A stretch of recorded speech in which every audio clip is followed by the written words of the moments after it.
네, 오늘 제가 드린 주제는 북한에서 일어나는 조용한 혁명인데, 어, 제 고민은 바로 이것입니다. 북한이 과연 현재 편만한 시장화가 이 북한의 시장 경제화를 추동할 수 있을 것인가 하는 겁니다.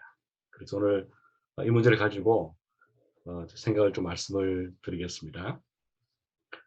아마 제가 알기로 1시간 정도 강의를 하고 그다음에 Q&A를 하는 것으로 알고 있습니다. 가능하면 그 시간에 맞추도록 하겠습니다. 먼저 김정은의 경제 정책을 보면 적어도 2018년까지는 이 자신의 아버지인 김정일에 비해서 이 경제 개발 의지가 강한 것으로 그렇게 평가됩니다. 아마 그 이유는 김정은이 상대적으로 젊기 때문에 그 장기적으로 복제하기 위해서는 이 경제 성과가 필요하다는 것을 인지하는 것 같습니다. 즉 자기 아버지는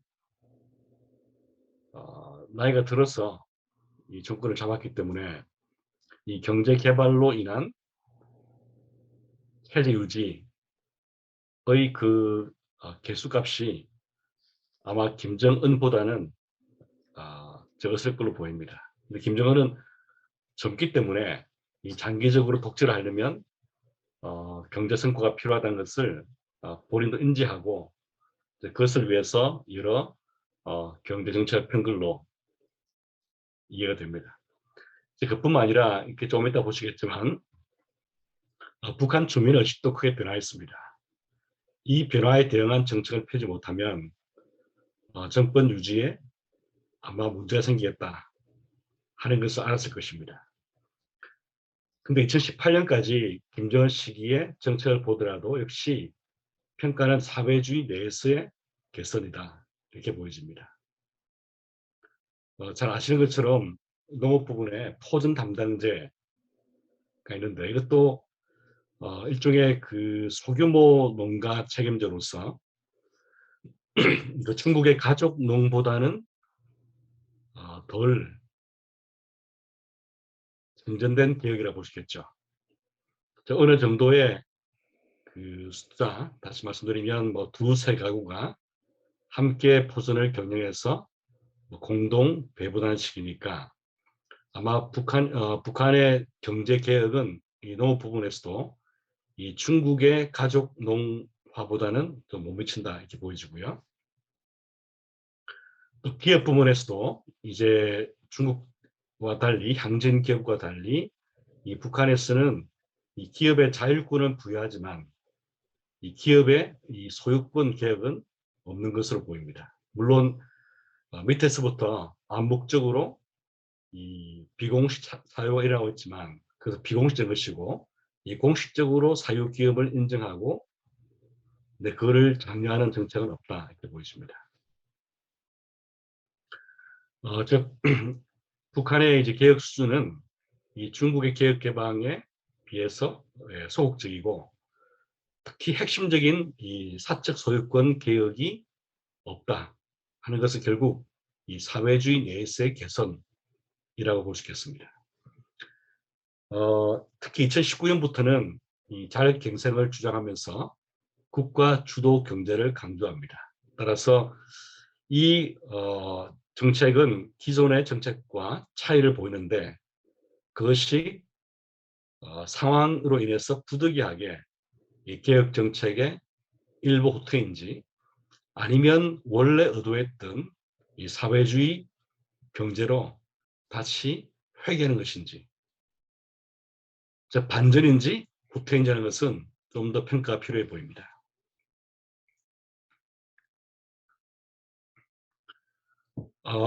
중국과 북한을 비교해 보시면 중국은 78년 개혁 개방 이후에 이 82년도에 이미 사적 경제를 이 사회주의 공적 소유의 보완 개념으로 인정했습니다. 근데 북한은 아직까지도 헌법에 이 사적 소유는 개인 소비를 위한 소유를 의미하고 그 생산 수단의 사적 소유는 허용하지 않고 있습니다. 중국이 헌법과 민법에서 80년도에 이 사적 소유를 생사수단까지 확대하고 헌법에서 이를 인정한 것과는 차이를 보이고 있습니다. 아마 북한이 이 사회주의 내의 개혁을 하는 가장 큰 이유는 결국 정치적 제약이다 이렇게 보여집니다. 개혁 개방이라는 것은 김정은이 통제할 수 없는 시장 세력의 등장을 의미하는 것이죠. 그러면 이 김정은 권력의 일종의 분점이 일어난 것이겠죠. 지금은 절대 왕조보다도 더 강력한 권력의 독점 상태인데 시장 세력, 그것도 헌법에 의해서 보장되는 이 경제 세력이 등장이 되면 결국 이 절대 권력이 약화된다 하는 것이 아마 김정은의 가장 큰 딜레마로 보여집니다. 아마 그것을 받아들이기 어렵겠죠. 실제 우리가 사회주의 경제에서 개혁 개방이 일어난 사례를 보면 중국, 베트남이 유일한데요. 자발적으로 이 개혁 개방으로 간 케이스는 중국, 베트남이 유일합니다. 그런데 이 두 국가 모두가 이 경제적인 개혁 개방 이전에 정치적인 개혁이 선행이 되었습니다. 즉 지도자가 교체가 되었습니다. 즉 리더십의 교체란 것이 먼저 일어났고 그 이후에 개혁 개방이 일어난 것이 패턴입니다. 북한은 리더십 체인지가 없지 않습니까? 이를 보더라도 북한 스스로가 개혁 개방으로 간다. 김정은이 그렇게 결단한다는 것은 상당히 가능성이 낮은 그런 상태라고 보여집니다. 그러면 북한의 개혁 개방을 위해서는 외부에서도 자극이 필요하고 유도가 필요한데 어떻게 해야 할 것이냐 하는 것입니다. 여기에 저는 중요한 클루가 이 단서가 바로 북한의 시장화라고 생각합니다. 북한 시장화가 이 북한의 개혁 개방을 위한 중요한 자극제 혹은 유도제가 될 수 있다 생각합니다. 이건 아까 전에 말씀드린 이 경제 개혁이 일어나기 위해서는 이 정치적인 권력자의 변화가 사전에 일어났다 하는 것을 보여드리는 테이블이고요. 넘어가도록 하겠습니다.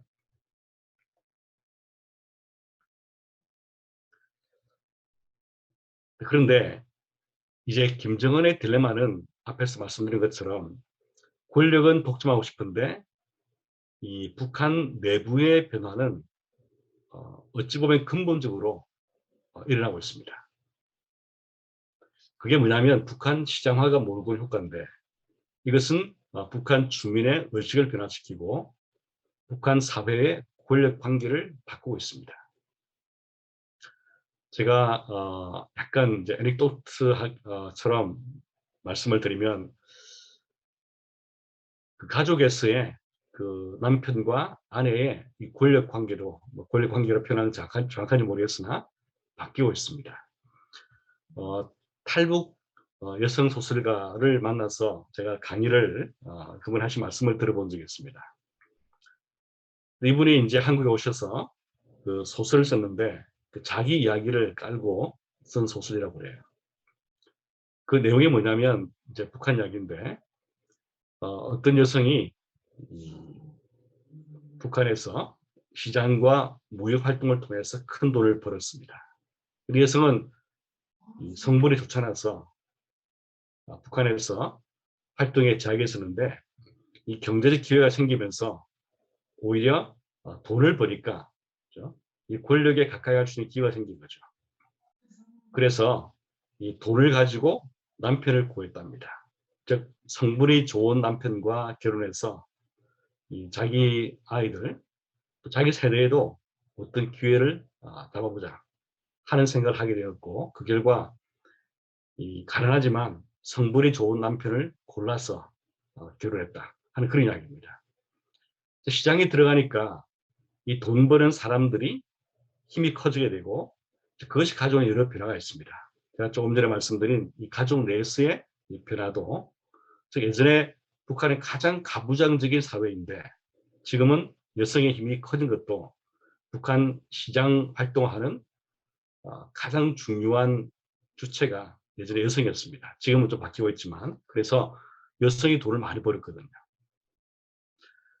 그래서 이 소설처럼 이 돈을 많이 번 여성이 남편까지 골라서 결혼할 정도로 바뀌고 있다 하는 것이 어떤 면에서는 이 북한의 변화를 아주 잘 보여주고 있는 신뢰로 생각합니다. 그러면 북한의 시장화는 얼마나 평만해지는가? 제가 사회주의 체제를 연구했습니다만 이 사회주의 국가 중 어느 국가도 이 북한의 시장화만큼의 시장화를 경험하지 못했습니다. 즉 북한 같은 경우는 주된 수입원이 시장활동, 즉 비공식 경제활동입니다. 그리고 가계 소득의 적어도 70% 이상을 시장활동에서 벌고 있습니다. 그러면 예전의 사회주가인 소련 어땠냐? 제가 소련의 그 비밀 문서 보관소를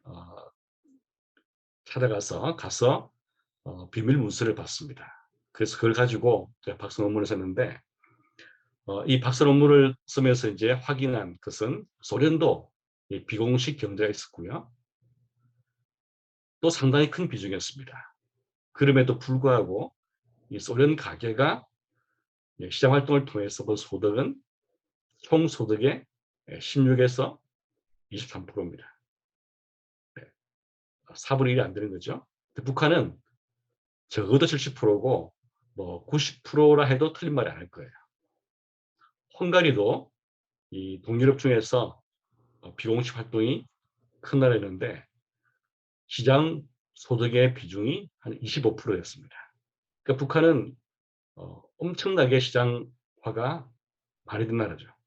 사회주의 경제에서 이만큼 마케타이제이션이 일어나는 국가는 없다 하는 것입니다. 조금 이제 오랜 통계이기 때문에 아마 이보다는 더 그랬을 텐데 제가 2017년 펴낸 영문책에서 이 김정일 시대를 분석해 보니까 식량을 배급을 통해서 획득한 비중은 전체 식량 획득의 24%고 60% 정도가 시장 구입입니다. 이 나머지는 스스로 재배하거나 스스로 이렇게 해서 먹고 사는 것이고요. 시장 경로가 식량 수급에 가장 중요합니다. 소비자는 더 그렇고요. 북한만큼 마케타이제이션이 편만한 나라는 없다. 사회주의 중에서 그렇습니다. 이제 그 이유는 간단합니다. 즉 공식 부분 소득과 이 비공식 부분 소득의 차이가 워낙 크기 때문입니다.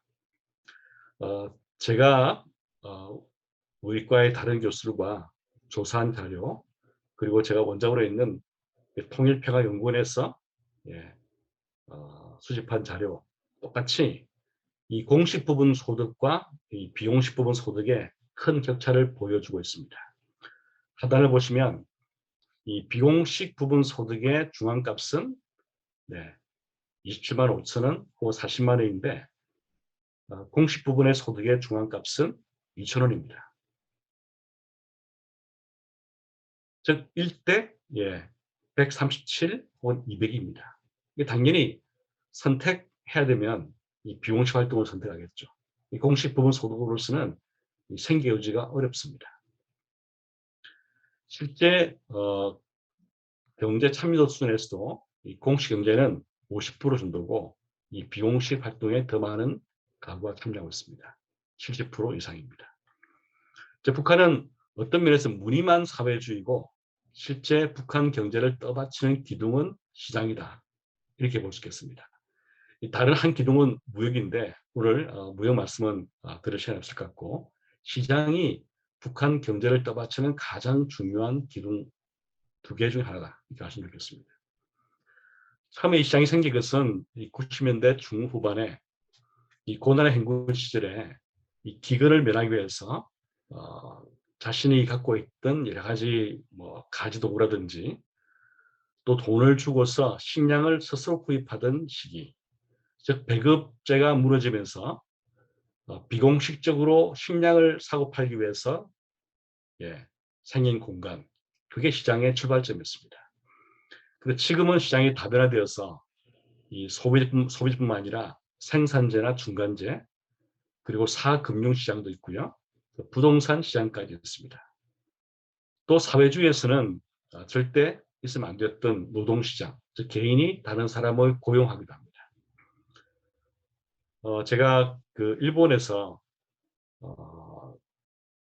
북한 선원들, 즉 고깃배를 타고 고기 잡으러 갔다가 표류해서 일본으로 떠내려간 이 선원들을 어, 그 일본 경찰이 이제 당연히 조사를 하겠죠, 그죠? 그때 조사에 참여했던 통역사를 만났습니다. 한국어를 이제 우리말을 일본어로 통역해주고 거꾸로 통역하는 분인데 이분이 이제 그렇게 말을 했습니다.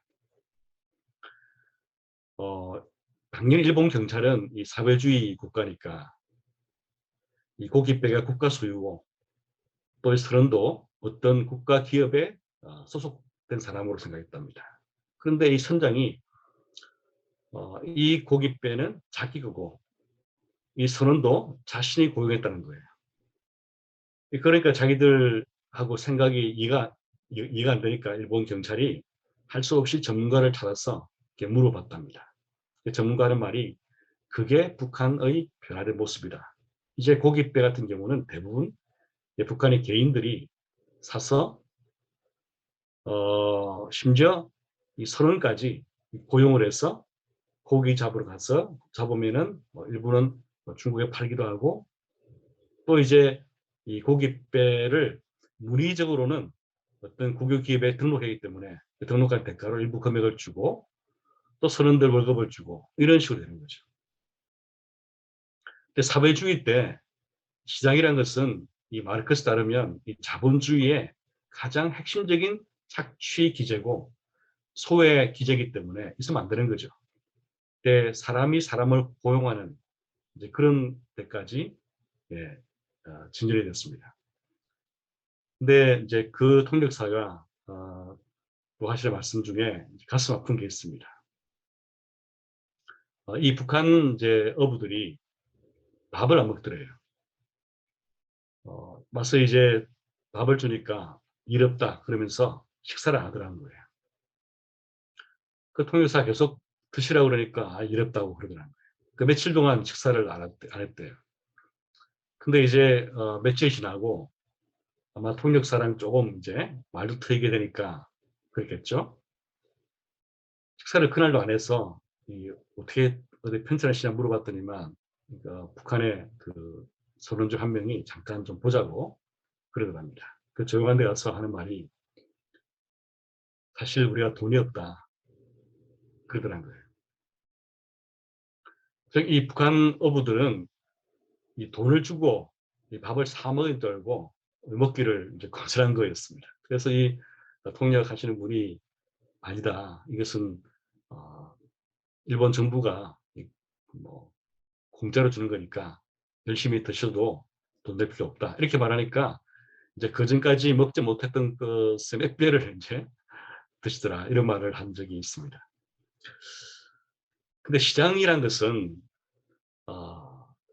우리가 중세에서 근대로 볼 때 마찬가지인데 그 상업 사회의 도래는 이 가치관을 변화시킨다는 것이 사실 그 당시 학자들의 공통된 계획이었습니다.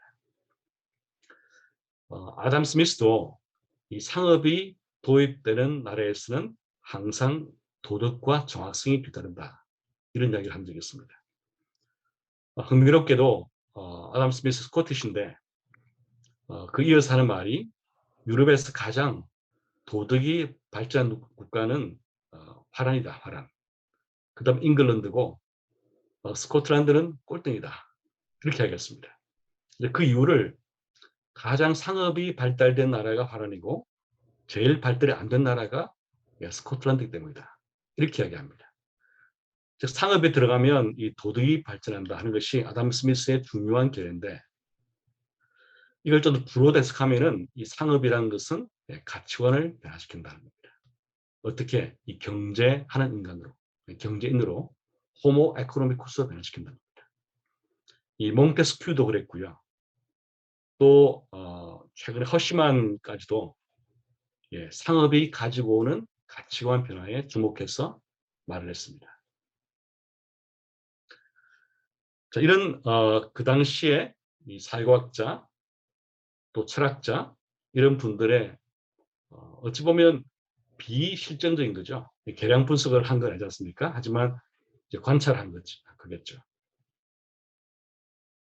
즉, 이 상업에 들어가니까 인간이 자기 이익을 추구하는 것을 자유롭게 하는 거예요. 자유롭게. 자유롭게 자기 이익을 추구하니까 이 새로운 인간형이 등장하는데 그것은 공동체를 위해서가 아니라 이 자신의 이익을 위해서 경제활동하는 인간, 즉 개인주의 가치관입니다. 시장은 익명의 다수와 같은 다수를 상대하잖아요. 그렇죠? 내가 뭘 팔게 되면 이 고객은 익명의 다수고 그러면 익명의 다수와 얕은 관계를 기초로 한 것이 시장입니다. 그러다 보니까 이 자기 것이 생기게 되고 또 개인주의적 가치관 생기게 되고 이윤을 추구하려는 본능이 더 강해지게 되고 그런 거죠. 그리고 시장을 통해서 이제 부를 축적한 개인이 등장하죠. 이 사람들은 자기 소유를 더 강화시키곤 합니다. 우리 경제학에서도 실험을 해보면 그 loss aversion 매우 강하잖아요. 어떤 돈을 버는 것보다도 이미 번 돈을 뺏길 때 사람들은 더 억울해하고 안 뺏기려고 애를 쓴다는 거죠. 즉 사적 소유가 생기게 되면 이것을 보호하려고 하는 기제가 발동하게 됩니다. 자, 그런데 권력자는 이 사적 소유를 침탈하려고 하는 동기가 생겨주겠죠. 그래서 유럽에서도 그런 적이 있었고요. 근데 이 사적 소유를 침탈하게 되면 이 권력자가 필요로 할 때 버린 사람들이 돈을 빌려주거나 또 돈을 대지 않는 거죠. 즉 원샷 게임이 아니고 이 반복적인 게임에서는 이 권력자와 시장을 통해서 부를 축적한 사람들 간의 타협이 생기는 겁니다. 그게 이제 중세에서 근대로 유럽에 변화했던 가장 중요한 혁명이었다 이렇게 생각합니다. 결과적으로 독재 권력의 연성화에 시장화가 기여한다 이렇게 볼 수 있겠습니다. 즉 독재자가 사적 소유를 침탈하면 시장 활동은 줄 것이고 그럼 독재자의 수입이 감소합니다. 따라서 독재자가 전쟁을 하거나 또 통치할 수 있는 힘이 약화되는 거죠. 또 돈이 부족해서 독재자 관료에게 적절한 임금을 지급하지 않으면 관료가 사보타지할 수 있겠죠. 즉 민심 이반과 관료 이반이 발생할 수 있습니다. 따라서 이 개인주의적 가치관을 가진 주민 대상으로 해서 통치하는 것은 기회비용이 급증합니다. 어찌 보면 김정일은 편한 시대에 통치했다 이렇게 볼 수 있겠습니다. 근데 김정은은 영어로 말씀을 드리면 uphill battle, 즉 언덕을 오르면서 전투하는 것처럼 이 개인주의화된 이 북한 주민을 대상으로 통치하는 것에 매우 큰 이 비용이 든다는 겁니다. 어떤 사람들은 그래도 시장이 생기면 거기서 돈을 벌어서 이 감시 기계를 더욱더 강화시킬 수 있지 않냐. 그러면은 시장화의 그 힘이 통제받지 않겠는가 하는 이야기를 합니다. 맞는 말입니다. 하지만 시장이 생기고 그로 인해서 권력자가 수입을 찾게 되면 그 시장이라는 황금 거위를 죽이지 않겠죠. 그죠? 결국 시장도 살고 권력도 사는 일종의 동거기간이 들어가는 거죠. 즉, 이 절대 권력의 연성화가 시장으로 인해서 일어난다 이렇게 볼 수 있겠습니다. 네, 이건 조금 제가 생략하고 이걸 요약해서 간단하게 아주 러프하게 이것도 물론 어떤 실증적 근거 있는 게 아니라 제가 좀 과감하게 이용을 해보면 지금 북한의 인간형은 저는 경제적 인간이 다수는 압니다. 이 통일평화연구원에서 이 해마다 탈북민 조사해보면 자기 삶에 뭐가 더 중요하냐 이렇게 물으면 절대 다수가 자신과 가족의 이익이다, 구성이다 이렇게 답합니다. 물론 예전에도 이걸 드러내고 말하지 않았겠지만 지금 이렇게 말하는 사람들의 비중은 훨씬 더 증가했습니다. 한 10년 전보다. 즉 이 경제인간과 대립되는 인간을 주체사상 인간이라고 그러면 이 인간들은 목표가 공동체 혹은 리더에게 충성하는 것이었습니다. 이제 이런 사람들은 찾아보기 힘들고 지금은 자신과 가족의 물질적 후생 극대화가 목표다.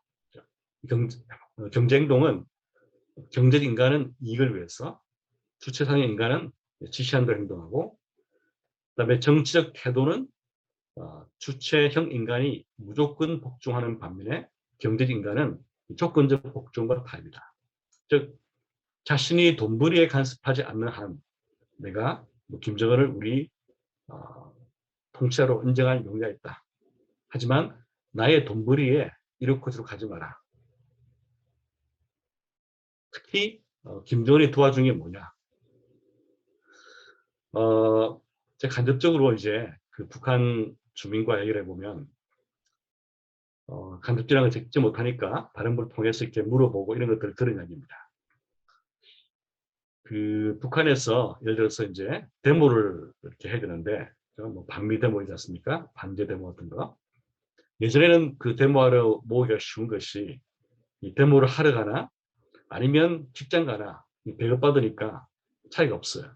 데모하러 오라 그러면 갔답니다. 요즘에는 이 데모하러 오라 그러면 많은 사람들이 뇌물을 주고 빠진답니다. 그 이유는 그 데모하러 가는 시간 동안에 잃어버리는 기회비용이 있는 거죠. 시장 활동을 하지 못함에 따라서 이제 그날 소득을 잃어버리게 되고 따라서 이제 이 기회비용이 증가하면서 데모에 동원되기를 싫어하는 거죠.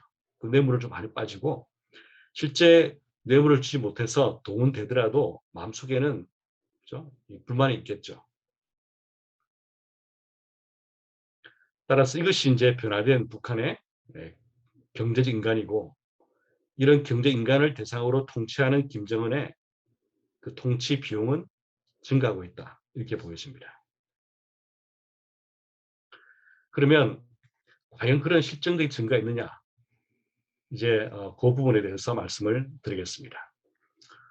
저희들이 어떤 조사했냐면은 이 자본주의적 가치관이 얼마나 내재는지 그리고 이것이 시장 활동에 의해서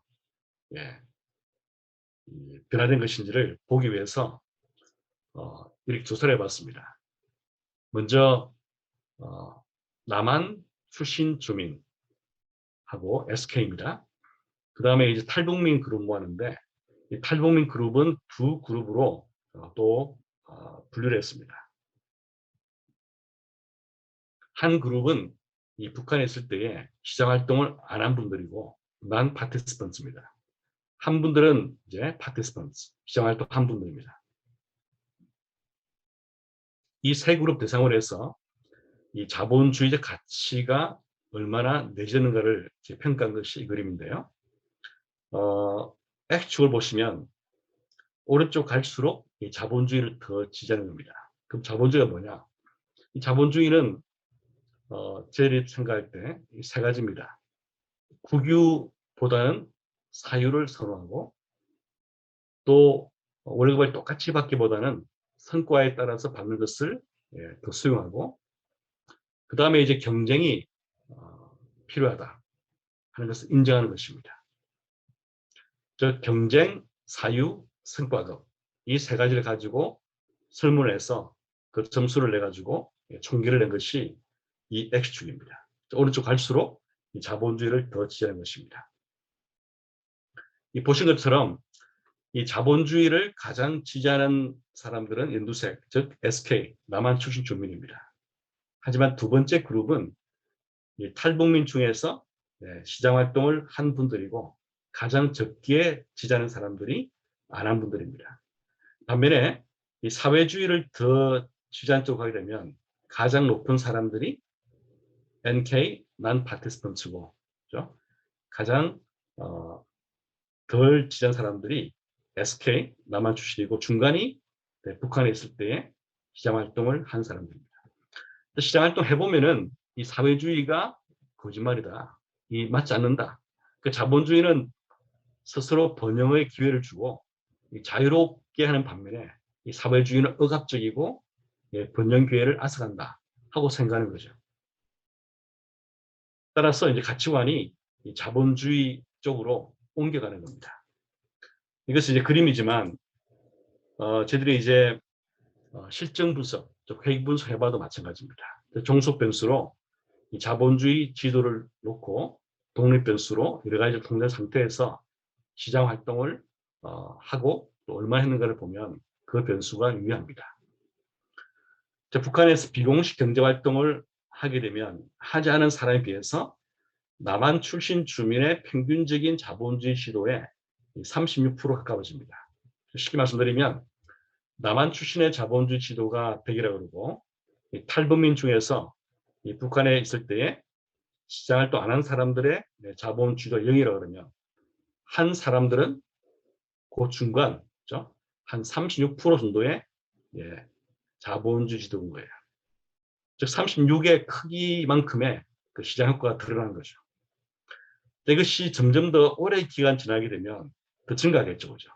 저희들도 이 기간에 따라서 이 자본주의 지도가 증가하는 것을 봤습니다.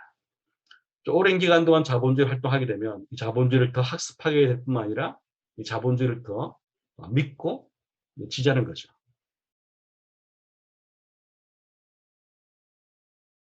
이게 이제 제가 그 실전 분석 결과고요. 비공식 경제 활동하게 되면 앞에서 말씀드린 자본주의 지지도를 결정하는 세 가지 요인, 경쟁, 사적 소유, 성과급 모두에 긍정적 영향을 미치게 됩니다.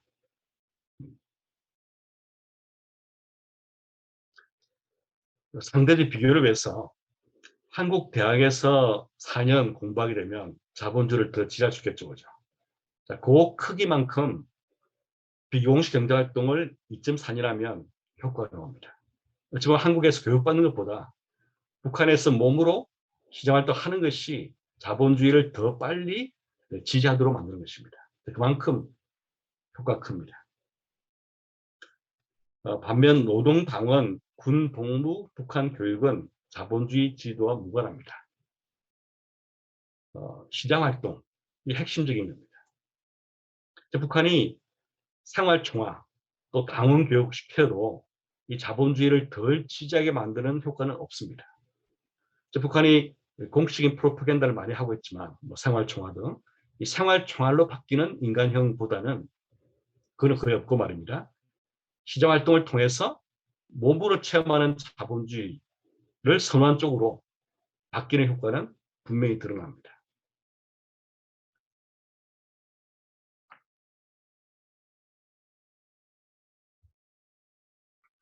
또 장사를 한 사람들은 개인주의를 더 선호한 것으로 나와 있습니다. 그 다음에 두 번째 변화는 이 시장 활동하게 되면은 이 사적 소유 의식, 이 내 거다 하는 의식이 생깁니다.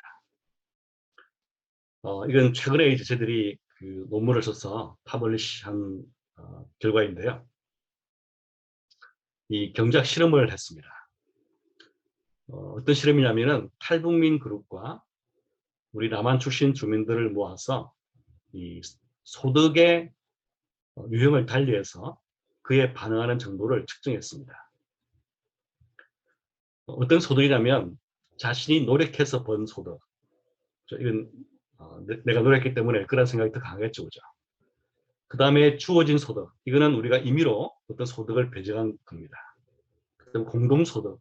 이 공동소득은 A 참가자랑 비참가자의 소득을 풀링한 겁니다. 합쳐서, 그죠? 이거는 그 집단 소득인 거예요, 그죠? 공동소득. 이 세 소득 유형을 주고서 어떻게 반응하는지를 탈북민과 남한 출신 주민의 그 반응 정도를 차이를 본 겁니다.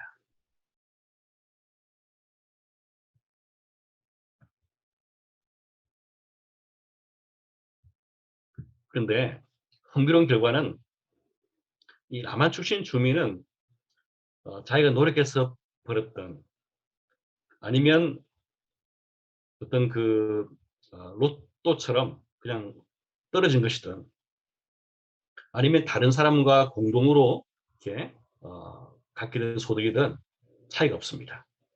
자기 거 확실합니다. 탈북민은 이 공동소득 같은 경우는 타인에게 더 많이 줍니다. 즉 독재자 게임인데 독재 게임이란 것은 내가 이 소득이 얼마 있을 때에 타인에게 얼마 줄지를 내가 결정하는 거예요. 예를 들어서 내가 100이 있으면 임의로 아무 조건 없이 다른 사람에게 얼마 줄 수 있다. 뭐 그거는 100일 수도 있고 0일 수도 있고 이런 상황을 만들어 두고 또 실제 돈입니다. 이거는 자기가 주는 만큼 돈을 자기 적게 가져가는 거예요. 100이라는 소득이 있는데 다른 사람이 20을 주게 되면 저는 80을 가져갑니다. 실제. 그 경제학 실험입니다. 가상이 아니라 결과적으로 사람의 그 본심을 잘 드러내는 거죠. 근데 남한 사람들은 얕절이 없습니다. 내가 벌었건 하늘에서 떨어졌건 또 같이 벌었건 내 거. 이게 딱 정확하게 정하고 차이를 두지 않습니다만 탈북민은 공동소득에 대해서 다른 사람이 더 많이 줍니다. 네, 그런 경향이 일반적이습니다. 그러나 흥미로운 결과는 북한에서 시장활동 한 사람들은 남한 출신 주민처럼 행동합니다. 얄짤없이. 이게 내가 벌었건 또 공동소득이건 또 주어진 것인 간에 남한 사람처럼 내 거다 하고 챙기는 거예요. 다시 말하면 적게 줍니다. 이게 실전 분석 결과인데 그 second job experience 이게 시장활동 한 유무입니다. 유무를 보시면 네 이게 차이가 존재합니다. 다른 모든 매수는 차이가 없는데 이쪽만 있어요. 이것은 그만큼 시장활동이라는 것이 개인 소유 의식을 증가시켜서 이 남한 출신 사람처럼 행동에 만드는 이 개인주의 화를 초래한다. 이렇게 보이는 거죠. 그 다음에 세 번째 한 것은 그 신뢰. 다 아신 것처럼 신뢰는 이제 사회 자본의 중요한 요소 아니겠습니까? 신뢰가 쌓이게 되면은 경제 거래가 증가하면서 성장이 촉진되고요. 그래서 이 사회 자본 이게 중요한 하나의 연구 주제인데 또 신뢰는 뭐냐면 제도에 대한 신뢰 있지만 다른 사람에 대한 신뢰 있지 않습니까? 내가 어떤 사람을 신뢰하는가 일반적으로 그런 됐습니다. 그래서 뭘 했냐면은 탈북민 조사를 통해서 이 북한에 살 때에 믿고 신뢰하는 사람이 있었냐 하고 물어보고 그 다음에 누구냐 하고 물어보니까 충분히 짐작할 수 있겠지만 예, 직계 가족 이외에 믿고 신뢰하는 사람이 없었다는 것이 다수입니다. 보신 것처럼 73%가 직계 가족 외에는 믿고 신뢰할 수 없다. 답했고요. 네. 존경하고 따르던 상급자나 선배 유무를 보면 없다가 80%입니다. 누구를 믿게 되면은 굉장히 위험하거든요. 그러니까 북한에서는 안 믿는 게 사는 길이다. 직계가족 외에는 말입니다. 물론 직계가족도 뭐 그렇게 믿을 수 있는지 하는 의문도 있습니다만 제가 어떤 탈북민을 만나는데 이분은 좀 이제 우스갯입니다. 진짜 우스갯인데 이 돈을 많이 이제 북한에서 벌었답니다. 이 북한의 관료를 했는데 뇌물을 많이 받아서 그래서 지금도 한국에서 잡을 가지 않고 북한에서 번 돈으로 잘 살고 있다. 이렇게 하겠습니다. 근데 이분이 하신 말씀이 절대 이 자기 이 번 돈을 어디 보관했는지 어떻게 벌었는지는 이 와이프한테도 이야기 만든다는 거예요. 그렇게 이야기하는 거예요. 그래서 아 그러시냐 그러니까 하신 말씀이 이제 이 조사가 들어오면 제일 먼저 하는 것이 그 처갓집 쪽에 그죠? 그러니까 와이프의 이제 그 뭐 남동생이나 그죠? 오빠나 아니면 이제 그 아버지를 체포해서 그죠? 막 취조를 하면은 그러면 이제 와이프가 뭘 알게 되면은 이제 이 사람 남편이 어떻게 돈을 벌었고 다 고자질할 수 있다는 거예요. 그래서 이 와이프도 이제 이렇게 비밀 이제 유지하기 위해서 와이프한테 말을 안 된다고 그러는데 이건 다 이제 웃자고 이야기인데 핵심은 이제 그만큼 이 신뢰란 것은 그죠? 이 갖기 어려운 그런 구조입니다. 북한 사회 구조가 말이죠. 그런데 이게 변화가 생깁니다. 어떤 변화냐면 시장 활동, 그 중에서도 상업 활동을 한 사람들은 다른 사람을 상대적으로 더 신뢰하게 됩니다. 즉 탈북민 조사할 때 나는 대부분의 사람을 신뢰한다 하는 질문에 답하게 만들고 회계 분석을 통해서 시장에서 장사를 한 경험이 익명의 상대에 대한 신뢰를 높이는가 봤더니만 그래요. 상업이라는 것은 다른 사람들을 익명의 사람들이겠죠. 대부분 그죠? 자주 만나는 거예요. 반복적으로. 즉 시장이 없을 때는 내가 다른 사람과 접촉할 기회가 별로 없습니다. 즉 배급받게 되면은 그렇죠? 집에서 배급받는 경우는 인민반장한테 배급받게 되고 또 직장에서 공식 활동하게 되고 하지만 많은 사람이 믿지 못하는데 시장이라는 것은 인명의 상대방과 만나서 거래라는 거 아니겠습니까? 근데 그래 해보니까 이게 작동하거든요. 뭐 사고 팔아도 아무런 문제가 없다. 하게 되면 아 깊은 수준 알겠지만 얕은 수준의 신뢰는 가능하구나 하고 이제 트러스트하는 거죠. 다른 사람들 말이죠. 그런 변화가 생깁니다. 이게 이제 그 회계보수 결과고요. 즉 저희들이 회계보수 해보니까 북한에서 장사 경험은 이 타인의 신뢰를 27% 증가시킵니다.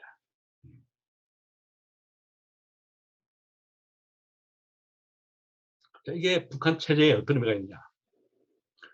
이 북한의 이제 그 선전선동, 그 프로파간다는 그렇죠? 정부가 하는 거 아니겠습니까? 근데 옛날에는 대안적인 여론이 없습니다. 신뢰를 하지 못하기 때문에 그렇죠? 어떤 주민끼리 컨센서스를 만드는 여론 형성이 안 되는 거죠. 그런 말을 함부로 하다가는 죽어 죽겠다 싶으면 입을 다무는 거죠. 근데 시장에 들어가니까 이제 북한 주민이 아주 깊은 이야기를 못하겠지만 어느 정도의 얕은 정보를 교환하고 자기 견해를 교환하는 것은 가능하다는 것을 아는 거예요. 할 수 있는 거예요. 그 신뢰가 들어가니까. 신뢰란 것은 북한에서 밑으로부터의 올터너티브, 대안적 여론 형성을 촉진합니다.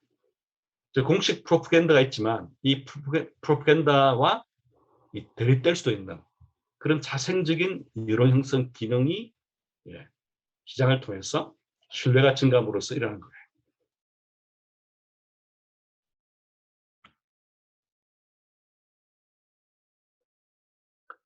이제 그 다음에 시장 효과를 인적 자본과 연결시켜 봤습니다. 이 남한의 가구 소득에 이 비공식 활동이 어떤 영향을 미치느냐 이렇게 보니까 양에 영향을 미치는데 남한 소득을 한 20% 증가시킵니다. 다시 말씀드리면 북한에 있을 때 비공식 활동을 한 분들은 남한에 와서 더 잘 사는 거예요. 딴 사람에 비해서 한 20% 소득이 높은 거예요. 왜 그렇겠습니까? 그 이유는 이 북한에서 자본주의를 맛을 보고 온 거예요. 그 남한의 자본주의 훨씬 잘 정하는 거죠. 어찌 보면 북한의 시장화란 것은 이 자본주의 인큐베이터입니다. 특히 남한에 와서 이제 시장 경제를 처음 학습하게 되면은 많은 남한의 복잡한 적응 과정과 함께 어울렸기 때문에 어렵겠죠, 그죠? 근데 북한의 시장 활동을 해보면은 다른 거 익숙하니까 그 시장 활동에 집중해서 배울 수 있는 거죠. 그 자본주의 어떻게 돌아가고 어떻게 사고 팔고 거래하고 이런 걸 통해서 일종의 인적 자본을 배양하는 겁니다. 그 크기는 남한 정착 이후에 한 4, 5년 된 것과 비슷합니다. 남한에 보시면 첫 해보다는 두 번째 갈수록 소득이 증가하는데 한 5년 정도 지나면 처음보다 소득이 20% 증가합니다. 북한에서 시장활동 하게 되면은 남한에 와서 5년 상격과 똑같은 효과를 가집니다. 이게 회계분석 결과고요. 그러니까 개인 소유 의식 말씀을 드렸고요. 네. 특히 회계분석 해보니까 이 북한의 생산 및 수리 활동에 종사한 사람들이 남한에서 계층 상승을 보다 빨리 하더라 하는 겁니다. 아마 단순한 장사보다는 생산과 수리란 것이 좀 더 이 부가치가 높거나 좀 더 복잡한 활동이 아니었나 이렇게 생각합니다. 심지어 북한에서 5년가량 생산 및 수리했으면은 남한에 와서 계층 변화, 즉 계층 상승 효과를 볼 때 남한에서 12년 산 것과 비슷합니다. 또 시장 활동의 기간이 길수록 남한에서 안정적인 직업 보유 가능성이 증가합니다. 인적 자본을 증가시키기 때문입니다. 즉, 이 북한 주민은 이 비공식 즉 시장 활동을 통해서 자본주의 적응력을 키우는 거죠.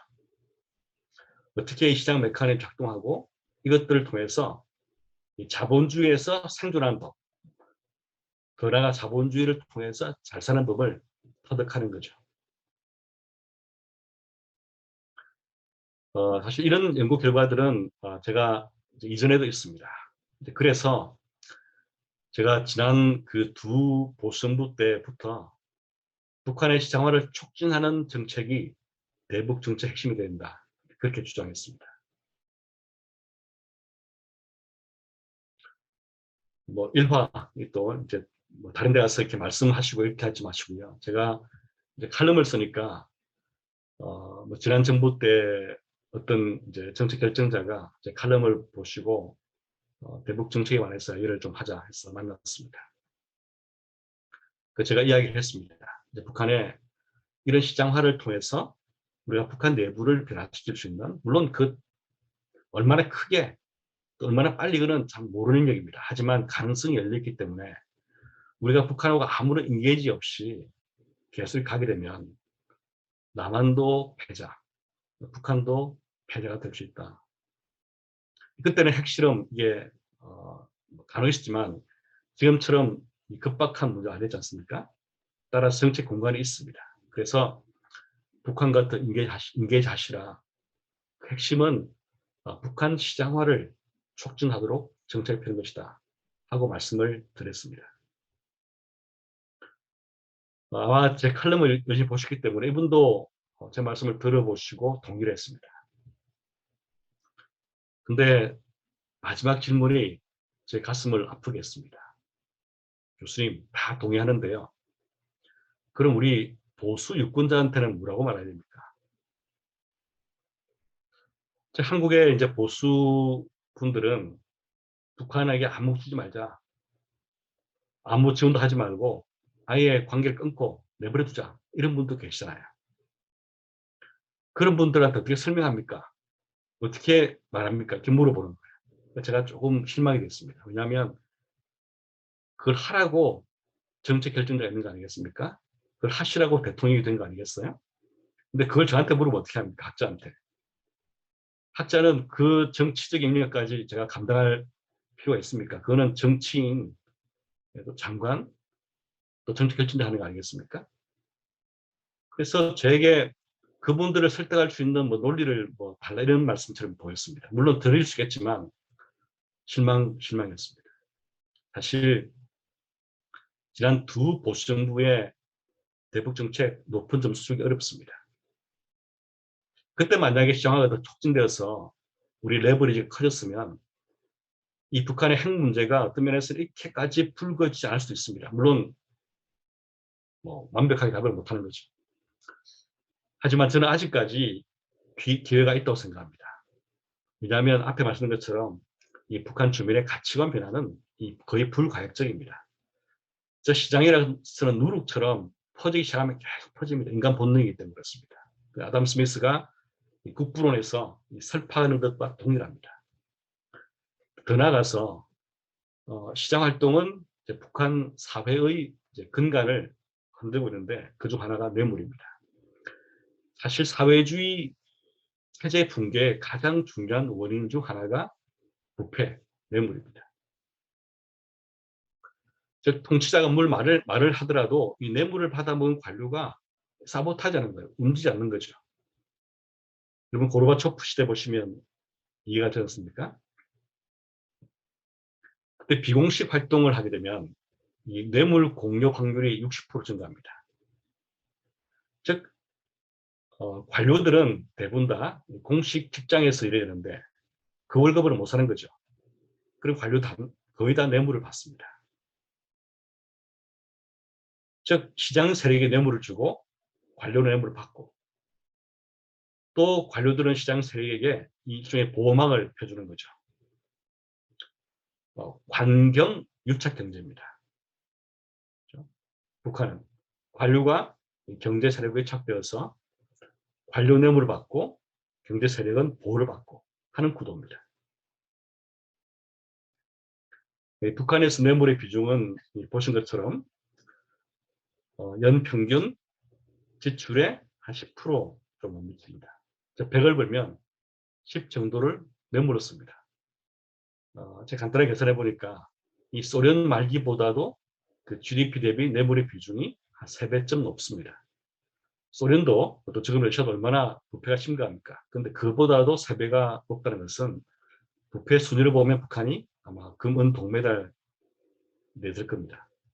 근데 부패가 가장 어떤 면에서는 김정은이 곤혹스러워하고 또 어떤 면에서는 가장 체제를 위협받는 통로로 생각할 겁니다.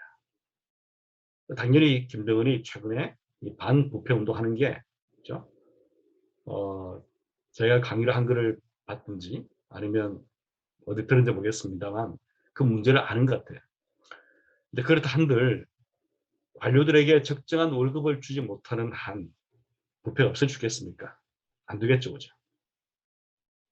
북한의 대부분 부패는 이 비공식 활동을 하기 위해서 일어납니다.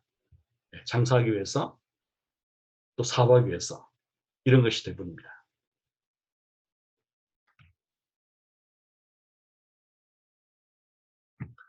북한 주민은 이제 직장에 가서 일하는 것보다는 시장 활동이 더 그렇죠? 돈을 잘 버니까 직장을 빠지기 위해서 뇌물을 줍니다. 그럼 시장이 커지게 되면은 이 공식 직장에서의 노동 공급이 줄겠죠, 그죠? 시간 지나면 이 공식 부분은 쪼그라들고 비공식 부분은 커지게 되고 이게 만약에 쭉 간다 그러면 그게 밑으로부터의 시장 경쟁하겠죠. 이 공식 부분이 사라지는 거예요. 점차적으로 위축이 되고 더 줄게 되면서 이 비공식 부분이 커지게 되면은 물론 제도적으로 김정은이 비공식 부분을 인정하지 않았지만 현실적으로는 비공식 부분이 지배하는 거죠. 자, 그런 단계가 되면 아마 김정은은 결단을 해야 될 겁니다. 이렇게 커진 비공식 부분과 타협할 것이냐 아니면 억압할 것이냐. 억압이라는 것은 상당한 리스크를 져야 될 겁니다. 그 억압하게 되면 관료들도 김정은 정책을 지지하지 않겠죠. 왜냐하면 뇌물을 거기서 받고 있는데. 이게 이제 2005년부터 2009년까지 김정일이 시장 단속을 지시했으나 실패한 이유였습니다. 김정일이 시장이 커지니까 이 시장은 자본주의의 서식처 이렇게 생각하고 관료들에게 시장 단속을 하려고 했습니다. 근데 효과가 없습니다. 그 없었던 이유는 뭐냐면 시장 단속을 해야 하는 관료들이 자신의 밥줄이 거기에 있는데 단속을 제대로 하겠습니까? 흉내만 내는 거죠. 자, 그렇게 되니까 이제 김정일이 취한 정책이 시장을 좀 위축시키거나 없애야되는데 관료들을 통해서 하기에는 이미 늦었고 말을 안 들으니까 이 관료들을 바이파스해서 넘어가서 바로 시장을 칠 수 있는 게 뭐냐. 화폐 개혁이었습니다. 돈을 거의 빼앗는 거죠. 그러면 시장에서 구매력으로 활용해야 되는 돈, 또 사업 자금이 사라지니까 크게 그죠? 없어지니까 이제 시장은 없어진다 하고 생각하고 직접적으로 시장을 겨냥해서 한 정책이 화폐 개혁이었습니다. 실패했지 않습니까? 그 당시에 이제 북한에서 보위부를 했던 분들, 제가 두 분을 만났습니다. 한 분은 고위급이었고, 한 분은 이제 일반 실무를 담당하는 이제 보위 부원이었습니다. 근데 이 두 명이 공통으로 하시는 말씀이 화폐 개혁의 그 반감이, 북한 주민이 북한 정권에 갖고 있던 반감이 조금만 더 커졌거나 오래 지속되었으면 북한 정권이 흔들렸다 이렇게 하는 거예요. 엄청난 반감이 있습니다. 시장이 없어지니까 자기가 물건을 사거나 돈을 벌거나 한 곳이 없어지는 거죠. 그런데 북한이 다른 식으로 이것을 물건을 공급하거나 돈을 벌 수 있는 기제가 없잖아요. 그죠?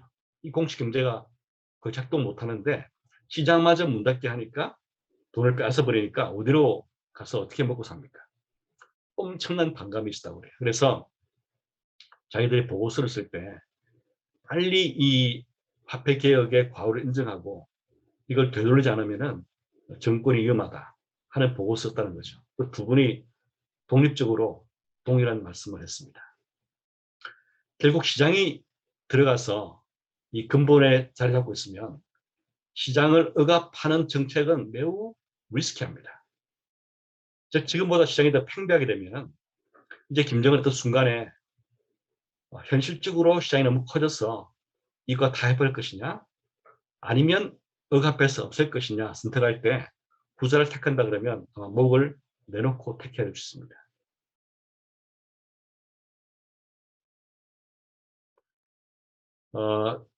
그 이유 중에 하나가 보신 것처럼 이 중간 관료입니다. 인센티브 브리치입니다.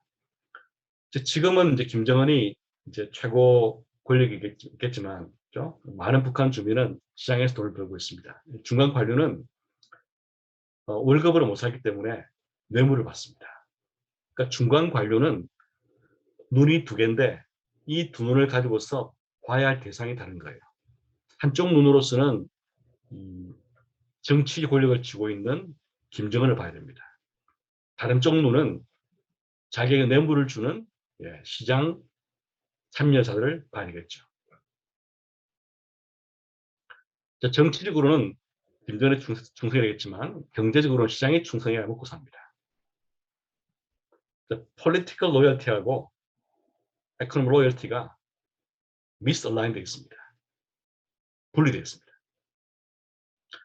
중간 관료도 그래서 이 김정은이가 하는 지시 중에서 시장을 때려잡는 것은 원치 않습니다.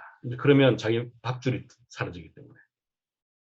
이게 이제 김정은이 직면하는 딜레마입니다. 이것은 이제 북한 정권의 전반적인 통제 역할로 이어진다 이렇게 볼 수 있겠습니다.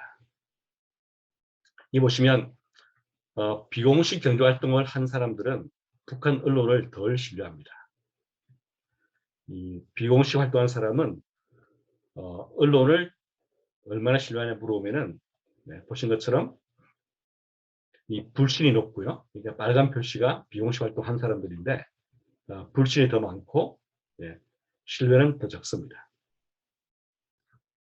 그 다음에 김정은 직무평가도 시장활동 한 사람들이 더 부정적 평가합니다. 매우 잘못하고 있다 하는 게 그렇죠? 비공식 활동한 분들이 더 많죠.